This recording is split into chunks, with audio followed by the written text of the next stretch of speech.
Persona al centro e no nuove tasse. Questo è il principio del nostro bilancio che abbiamo approvato oggi in giunta, oltre 69 milioni di euro investiti nel sociale per carichi assistenziali, RSA e anche per caregiver. Non si tratta solo di numeri, ma di un progetto chiaro di futuro che mette al centro la persona. Il presidente della regione Alberto Stefani definisce così il primo bilancio di previsione approvato dalla sua giunta, un bilancio che si appoggia su tre pilastri: razionalizzazione della spesa, recupero dell'evasione fiscale e riordino delle risorse. Per quanto riguarda la sanità, un grande impulso alla sanità territoriale, 17,5 milioni di euro investiti, di cui 4,5 destinati al raddoppio dell'entità delle borse di studio per i giovani specializzandi di medicina generale che adesso guadagneranno tanto quanto gli altri. Oltre a questo, investimenti in telemedicina, la capacità del nostro territorio di fare squadra con le case di comunità, la nostra grande sfida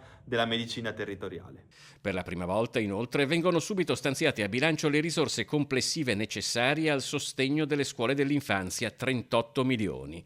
Ed è una legge di bilancio che guarda anche ai giovani, a partire da un nodo di cui si discute da tempo. Riusciremo a finanziare integralmente le borse universitarie, così come avevo annunciato qualche giorno fa, lo stesso per gli investimenti in materia di formazione e innovazione, il bando startup per i giovani imprenditori.